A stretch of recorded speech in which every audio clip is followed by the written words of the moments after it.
Olá, professor, olá, professora, seja muito bem-vindo, muito bem-vinda. É um prazer ter cada um e cada uma aqui comigo hoje nessa videoaula sobre estratégias metodológicas para a elaboração de sequências didáticas. Eu sou Leia Camargo, professora e formadora aqui do Instituto Iungo, parceiro do Amazonas desde 2021 na formação continuada de professores, gestores e formadores da rede nos programas Nosso Ensino Médio e Itinerários Amazônicos. Para nossa conversa aqui hoje, a gente vai partir aqui de duas grandes perguntas que nós vamos procurar responder juntas e juntos, né? Eu vou pensando aqui e vocês vão pensando aí, né? Mas de modo a nos orientarmos, né? Quais são as lentes que permeiam a boa conversa que a gente está pensando para hoje. Então, a primeira questão é pensarmos aqui o que são questões essenciais, né? Então, o que é isso que a gente está entendendo como uma questão essencial? Que perspectiva é essa? E, consequentemente, o que nos leva, né, à nossa segunda pergunta é pensarmos aqui juntas e juntos como as questões essenciais podem apoiar o nosso trabalho com as sequências didáticas. Então, é desse lugar aqui de pensar a contribuição, né, e como é que isso de fato vai dialogando com a nossa prática. Então, nesse sentido, para pensarmos sobre essa primeira pergunta, né, o que são questões essenciais, toda a discussão que a gente vai fazer aqui hoje é orientada por esse livro que está aqui, né, no nosso material de apoio, que tem como título Planejamento para a Compreensão.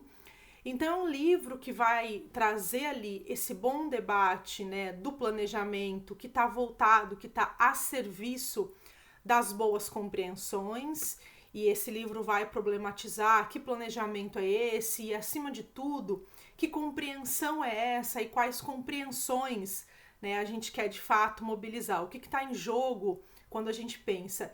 E nesse sentido, eu vou pedir para que vocês me acompanhem aqui na tela, que eu trouxe a sequência de um pensamento logo no comecinho e que é uma provocação também que os autores colocam ali no livro, que dialoga muito com a nossa prática, né, com pontos que são importantes para todos nós. Então eles começam ali já fazendo essa provocação, né, essa boa pergunta. Então, o que temos em mente quando dizemos que queremos que nossos alunos compreendam em vez de meramente assimilar e recordar? Acho que essa é uma pergunta que qualquer professor e professora, né, a gente se identifica. Porque tudo que a gente quer, que a gente fala, né, olha, eu não quero que os meus estudantes memorizem, eu não quero que eles só reproduzam, ou que eles saibam responder numa prova e depois aí eles esquecem, eles não sabem mais fazer nada com aquilo. Mas o que de fato, né, no nosso lugar de professor e professora, a gente tem em mente quando a gente traz, né, esse desejo, esse lugar pedagógico, nesse objetivo, essa intencionalidade? O que a gente está colocando ali para pensar acerca dessa compreensão? E o primeiro ponto que os autores trazem aqui no livro é que a gente precisa ter em mente que a compreensão tem várias facetas. A gente não consegue pensar a compreensão no singular. A compreensão é sempre um conjunto, ela é sempre plural, né? E aí eles terminam ali, ó, a compreensão não é um objetivo único, mas uma família de habilidades interrelacionadas, né? Interrelacionais. Ou seja, eles estão já nos convidando, e aqui é o primeiro convite que eu faço para vocês, para a gente pensar aqui o que é compreensão, né? O que a gente coloca ali quando, olha, eu quero que os meus alunos compreendam tal fenômeno, que eles compreendam determinado processo, que eles compreendam os objetos de conhecimento do meu componente.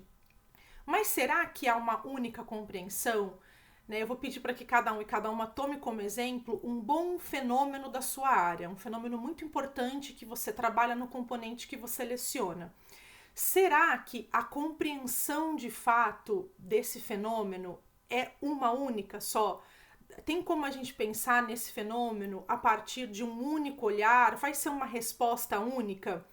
Eu tenho certeza que não, porque os fenômenos das nossas áreas, eles estão explicando a vida real, a realidade, seja desde o campo da ciência da natureza, das linguagens, da matemática ou das ciências humanas, mas é desse lugar, né, que a gente conhece, que a gente de fato quer compreender. E não dá para a gente explicar nenhum fenômeno, nenhum processo do mundo real com uma única resposta, com um único objetivo. Muito pelo contrário, eu tenho certeza que quando eu pedi para que vocês pensassem aí, né, num grande fenômeno da área e como é que vocês gostariam, né, como é que é possível compreender, vocês foram elencando, ó, tem que saber isso, tem que pensar aquilo, tem que analisar isso, tem que relacionar aquilo. Ou seja, a gente tem que partir, e aqui é o convite que eu faço, que a gente vai entrar numa discussão, e tem tudo a ver com a nossa conversa aqui de sequências didáticas, de uma família de habilidades que se relacionam, né, que se complementam. Eu gosto muito dessa perspectiva de como essa família de habilidades vão se complementando e a gente forma uma boa constelação. Constelação essa de boas habilidades que, no fundo, dão conta de garantir as aprendizagens essenciais que estão propostas para a educação básica. Então, é desse lugar aqui que a gente está partindo, de uma compreensão, né, para processos, fenômenos, categorias de análise, todo o grande conjunto que a BNCC nos convida a pensar quando ela denomina, né, objetos de conhecimento, que não se restringe somente aos conceitos, e, né, é toda essa gama, num sentido de várias facetas, né? Eu não tenho uma resposta única, não é possível compreendermos os nossos componentes através de um único olhar, de um objetivo único. Então, é de uma compreensão que dialoga com essa família de habilidades, né? Habilidades essas que vão se complementando para que o estudante e a estudante perceba, compreenda a vida real, né? Aquilo que está fora do muro da escola, da sala de aula. Então, para pensarmos aqui, né, os autores trazem aqui uma próxima provocação, né? Quando eles nos convidam a pensar que as questões essenciais, que é o nosso ponto aqui, elas estão partindo, né, desse lugar, elas estão se propondo a ser, então, questões que vão pensar essa compreensão. Ou seja, de modo geral, o que nós estamos chamando aqui de questões essenciais são aquelas grandes perguntas, aquelas boas perguntas que mobilizam as compreensões. Compreensões essas, né, que nós vimos aqui, estão genuinamente ali nesse lugar de uma família de habilidades. Ou seja, as questões essenciais, né, elas são grandes perguntas, boas perguntas, cheias de intencionalidade, porque o que de fato elas propõem ali, o que está em jogo que vai mobilizar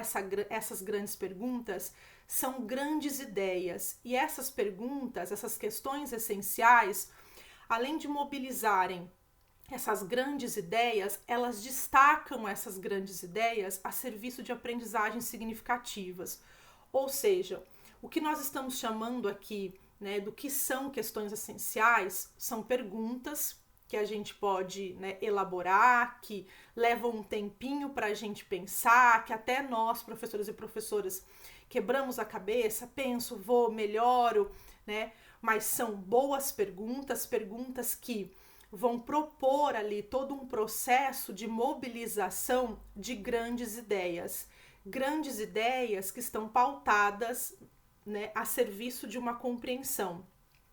Essas questões essenciais, eu vou continuar aqui na leitura para isso que vocês me acompanhem, elas servem, né, como porta de entrada por meio dos quais os aprendizes exploram os conceitos-chave, os temas, teorias, questões e problemas que residem dentro do conteúdo, talvez como nunca antes visto.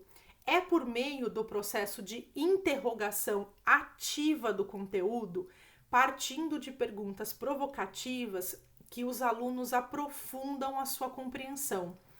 Ou seja, as questões essenciais, elas são boas perguntas, perguntas que são abrangentes o suficiente para mobilizarem grandes ideias essas que vão permitir que os estudantes explorem, pensem ali, dialoguem com conceitos-chave, né, com temas, ou seja, com todos os nossos objetos de conhecimento, mas no diálogo, na relação com a vida real.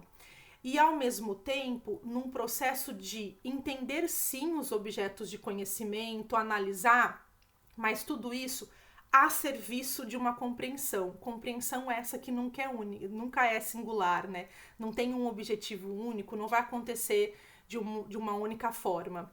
Então, são perguntas que, para que o estudante, a estudante chegue na resposta de forma genuína, ele vai vivenciar todo um percurso que está pautado num processo de questionamento, de investigação, de boa interrogação o tempo todo da realidade relacionado com o seu conteúdo.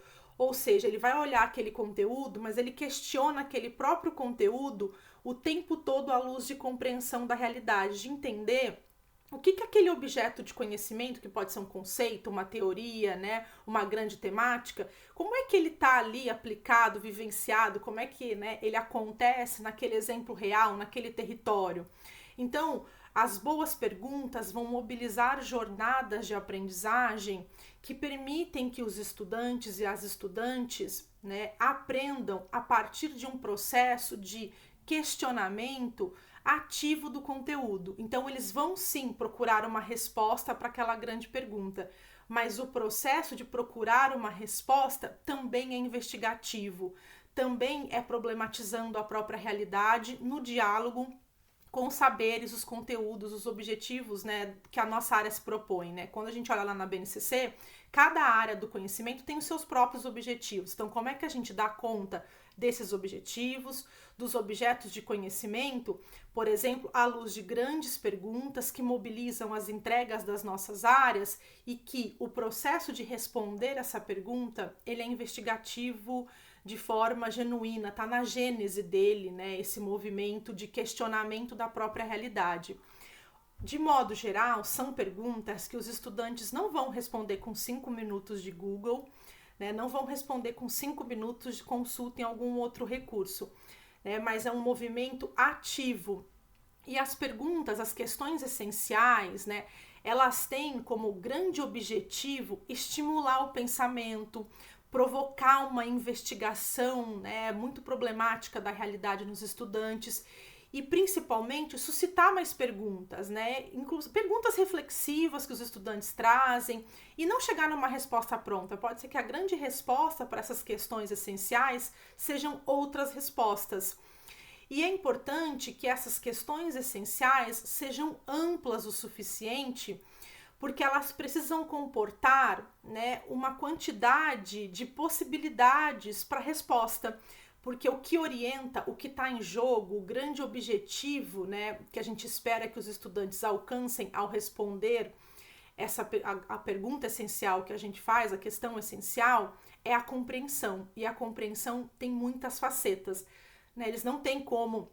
Não posso fazer uma pergunta muito fechadinha, porque eu preciso que haja espaço nessa questão essencial para o plural, para aquilo que tem várias facetas, que é a compreensão, que no fundo é o que a gente espera que os estudantes, né, alcancem quando a gente trabalha, quando a gente pensa grandes perguntas, perguntas que orientam, né, para o processo de compreensão.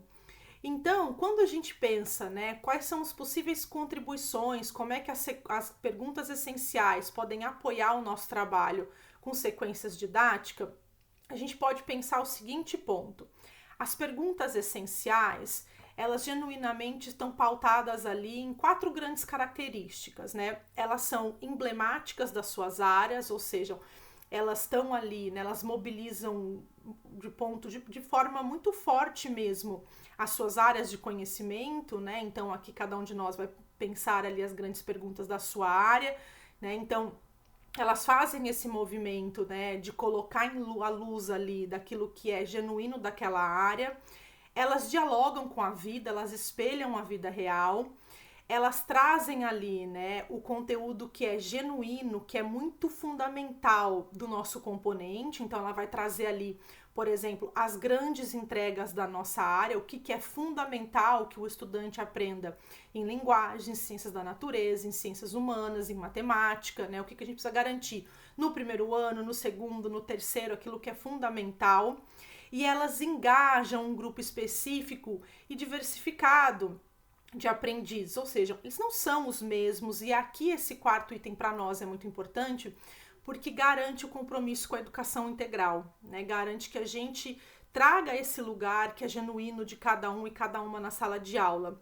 Ou seja, de modo geral, a essência das perguntas essenciais é trazer a complexidade da realidade, porque as grandes perguntas essenciais, elas não partem de uma compreensão fragmentada da realidade. Eu não consigo responder grandes perguntas fechado só na caixinha do meu conhecimento, por mais que sim, elas sejam emblemáticas das nossas áreas, né? Tragam ali o que é genuíno de cada um dos nossos componentes, inevitavelmente há sempre um pouco do outro componente. Eu não consigo pensar numa boa resposta só para a geografia que não vai esbarrar na história, na filosofia, na sociologia e assim por diante, né? Então, as perguntas essenciais, elas tornam ali central, né, para o processo de aprendizagem, aquilo que de forma é complexo, aquilo que de forma genuína traz a integração para o movimento, porque ela está dialogando com a realidade, e a realidade é complexa. Então, nesse sentido, quando a gente pensa, né, as boas perguntas, as questões essenciais no trabalho com sequências didáticas, a gente está pensando, né, numa compreensão que não é tão simples assim, não é singular, não é única, né? Mas ela é uma conclusão que está inferida ali nos dados, né? Tá pautado, ela não é um dado, ela está no diálogo com os dados, ela tem muitas facetas. É por isso que no trabalho com as questões essenciais e quando a gente trabalha com sequências didáticas também, a descoberta é necessária. Ou seja, aquilo que se pareceria com algo, né, que os nossos estudantes poderiam simplesmente aceitar, pensar, reproduzir numa prova, como nenhum e nenhuma de nós aqui gosta, né? Ou seja, que ele também poderia dividir por partes, ele vai problematizar aquilo, ou seja, ele vai analisar, ele vai sim entender ali, olha, essa parte, essa e essa, mas eu também vou pegar essas partes, eu vou religar esse conhecimento, eu vou produzir um bom processo de síntese aqui, vou trabalhar nesse movimento de trazer as próprias palavras dos estudantes, como eles entendem, como eles trazem ali os seus repertórios, suas compreensões, para que nessa jornada a verdadeira compreensão aconteça. Ou seja, quando a gente pensa nesse movimento, a gente está pensando num trabalho de sequência didática que está problematizando a realidade, que está convidando que os estudantes olhem para a sua realidade e, a partir dela, eles descubram aquilo que é genuíno das nossas áreas, de uma sequência didática, que, ao olhar para a realidade, né, e problematizá-la, essa sequência didática, o que a gente está tomando como metodologia de análise, dê conta de promover importantes descobertas que mobilize, sim, os objetos de conhecimento, mas que também tragam os pontos de força que os próprios estudantes percebam. E, para isso, um apoio muito importante que a gente tem do nosso trabalho docente é a curadoria. Como é que a gente traz para uma boa sequência didática bons textos, boas imagens, música, né? Como é que a gente pensa uma curadoria a serviço, né, de ajudar nessa jornada para responder essa questão essencial. E para isso a gente vai ouvir aqui um trecho, né, de um relato que o professor Dilson Gomes Nascimento, né, da Escola Estadual Rui Araújo de Manaus deu aqui pra gente. Nós selecionamos um trechinho em que ele conta, né, como é que ele entende a importância da curadoria no trabalho docente. Destacaria para vocês a necessidade de nós nos conhecermos também enquanto um professor orientador. Tá? Aquele professor, né, que sabe fazer ou que ajuda os alunos na curadoria dos conteúdos, na curadoria das referências, para que eles possam encontrar entre tantas fontes, entre tantas informações seguras, informações confiáveis sobre aquilo que eles estão estudando. Que eu possa direcionar os estudantes, considerar também a produção e a circulação de informações e de conhecimentos no mundo em que nós vivemos, né? Que a gente sabe que isso acontece hoje de uma forma muito rápida, muito intensa. Então, nós não somos os detentores do conhecimento, né, e também não damos conta de tudo que é produzido, na velocidade que é produzido e divulgado em termos de informações e mesmo conhecimentos hoje no mundo. Então, o nosso papel também é um pouco isso, que é fazer esse acompanhamento, esse direcionamento daquilo que os alunos estão estudando. Tá? Agradeço esse papo com vocês, foi muito bom participar dessa conversa com vocês e abraço, boa formação a todos. Bom, como nós acabamos de ouvir aqui o professor Dilson, quando a gente olha, né, para o trabalho com sequências didáticas, a gente inevitavelmente pensa nesse processo que Dilson nos convida aqui. Como é que a gente promove, né, uma boa curadoria que de fato permita que essa sequência didática tenha como objetivo ajudar que os estudantes deem sentido àquilo que eles estão aprendendo, aquilo que está posto ali como jornada de aprendizagem e, acima de tudo, que eles usem esse conhecimento.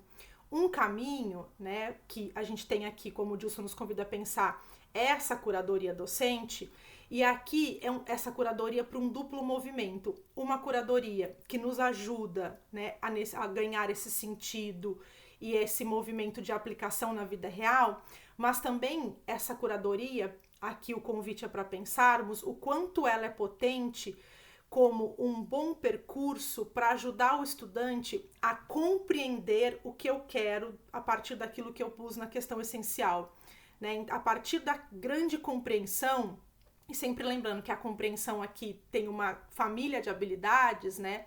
Ela não é única, eu estou dizendo a compreensão como objeto e não como única resposta, né? Mas como é que a gente pensa ali, então, uma boa curadoria que sim, vai nos ajudar nesse trabalho com sequência didática, né? Que a jornada ali seja de fato cheia de sentido, que os estudantes consigam usar e que eles também percebam, né, o quanto essa curadoria dialoga, tá nesse movimento dialético a serviço de essa compreensão maior, né, que é sim plural, tem várias facetas que a gente está propondo no trabalho, né, com questões essenciais, ou seja, como é que eu penso uma sequência didática que está orientada para a compreensão das nossas áreas, dos objetos de conhecimento que são importantes, né, como é que eu seleciono ali, nessa sequência didática eu vou pensar essa 4 objetos de conhecimento aqui, vou dialogar com essas habilidades.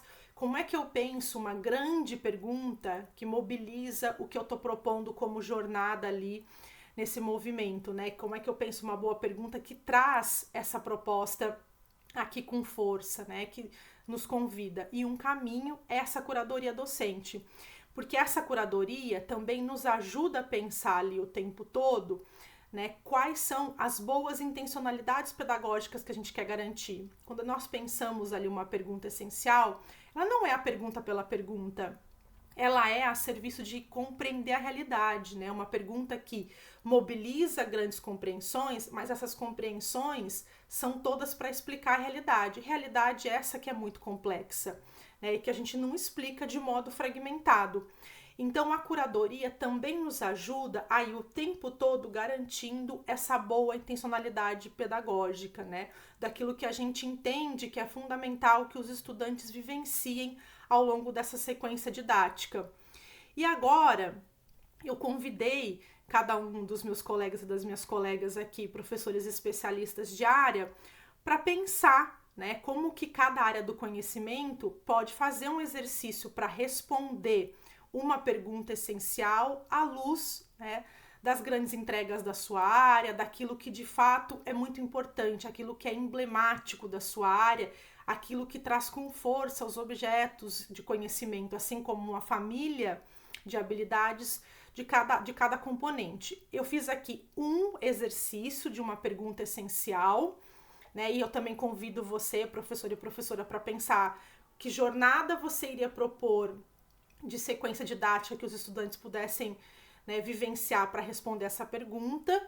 E o exercício seria pensarmos aqui como as juventudes, o território e os saberes amazônidas podem nos ajudar a compreender o atual contexto climático, né? Então, Percebam que a pergunta é abrangente o suficiente, mobiliza grandes compreensões das áreas, né? E aí cada área vai trazer o que é genuíno, o que é importante, o que é emblemático, para a gente pensar aquilo que está na vida real, por exemplo, o contexto climático. Né? Então, essa é a natureza aqui, né, do que é uma pergunta essencial. Aqui é um caminho, uma possibilidade que eu fiz, né? Mas agora os professores especialistas e as professoras especialistas vão pensar nas suas áreas de conhecimento, né, uma sequência didática que responda a uma boa pergunta, que dê conta de pensar uma sequência didática que está orientada para fornecer ali uma jornada de aprendizagem que o estudante perceba ali, né, que ele vivencie essa compreensão a partir de várias facetas. Então, como é que eu quero que eles entendam o atual contexto climático pensando todos esses pontos. Um bom trabalho na área.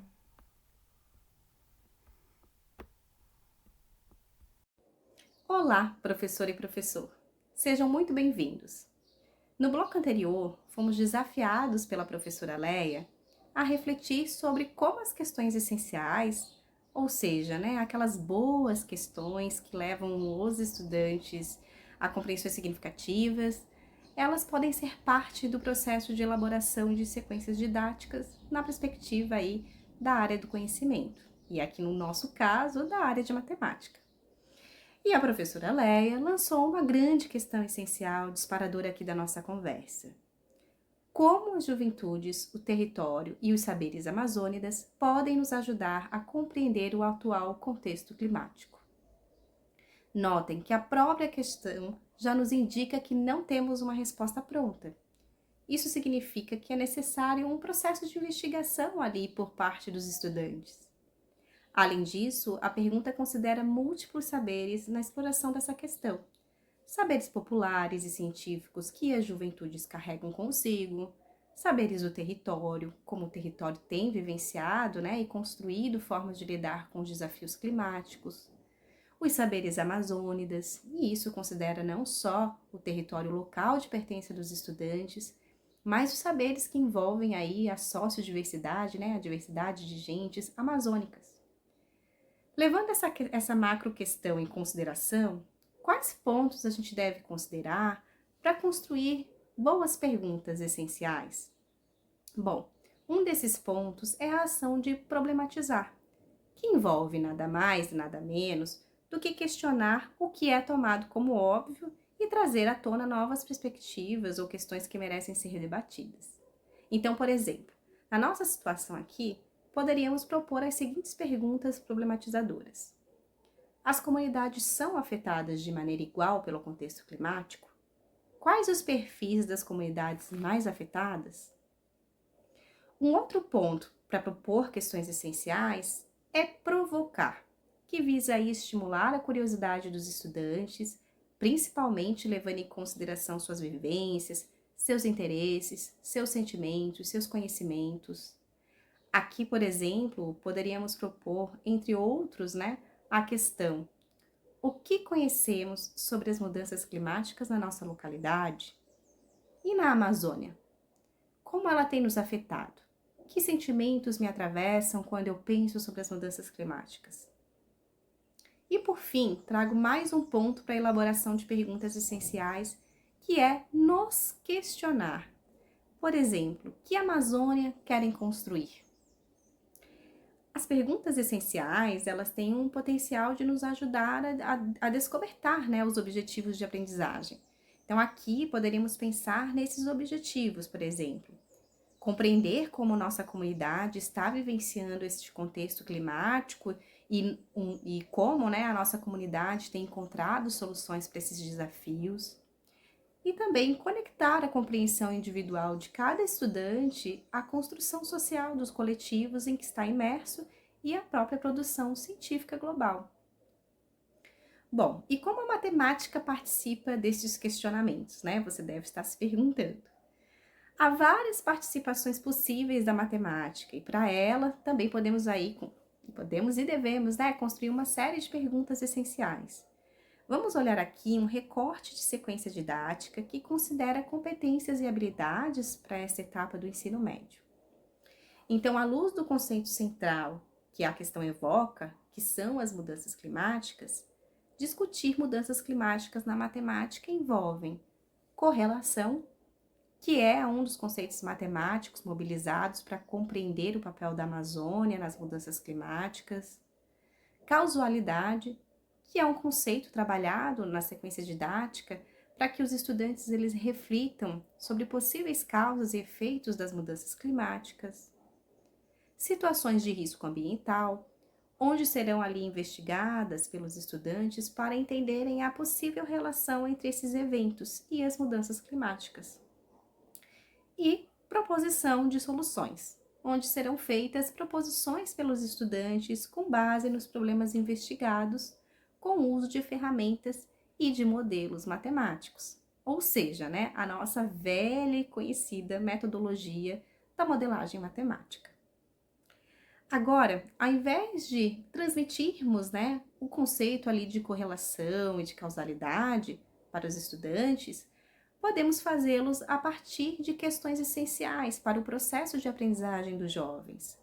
Como, por exemplo, correlação e causalidade são a mesma coisa? Notem que a gente não traçou como centralidade a questão o que é correlação e o que é causalidade. Essas perguntas elas vão aparecer ali invariavelmente. Mas a nossa pergunta essencial, ela visa avançar uma capadinha a mais de complexidade, que é comparar esses conceitos. Então, o estudante ele vai precisar não só ir atrás do conceito e memorizá-lo, mas explicar o porquê essas duas coisas são diferentes.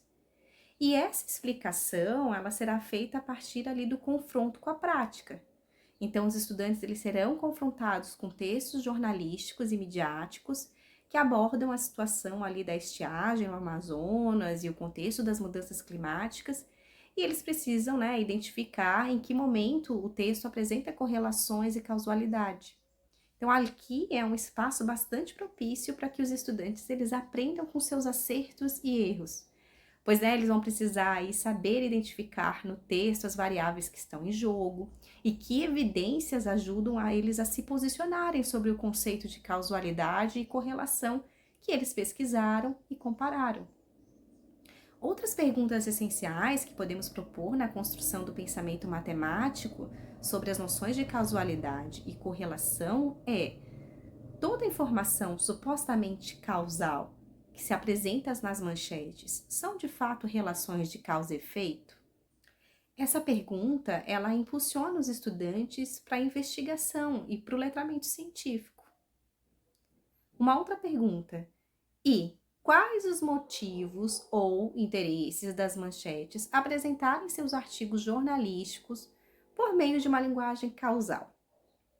Essa pergunta aqui, ela mobiliza a criação de hipóteses pelos jovens e por meio da investigação eles vão se confrontar ali com conflitos de interesse e políticos que envolvem a disseminação de informação midiática. Então, pois bem, essas boas questões, elas vão mobilizar que os estudantes, por meio de uma série de atividades, avancem na investigação envolvendo lá as taxas e índices de risco ambiental, como gráficos sobre o regime de chuvas e anomalias de precipitação, número de nascentes destruídas ou regeneradas, gráficos sobre as mudanças e anomalias de temperatura, dados sobre a emissão de gases de efeito estufa, taxas de urbanização, aglomerados urbanos e ocupação de áreas de risco, índice de internação por doenças respiratórias, taxas de acidentes com animais silvestres, índice de internação por doenças vetoriais ou de vinculação hídrica, também dados sobre manejo e distribuição dos recursos, políticas públicas locais, dados demográficos sobre as populações mais vulneráveis relativas à falta de recursos, enfim, uma série de dados, Então, tanto considerando dados da sua localidade quanto os da Amazônia, desenvolvendo assim ali algumas habilidades matemáticas, inclusive algumas dessas que fazem parte da repriorização curricular, como a habilidade de propor ou participar de ações adequadas às demandas da região, preferencialmente para sua comunidade, envolvendo ali medições e cálculos de perímetro, de área, de volume, de capacidade ou de massa.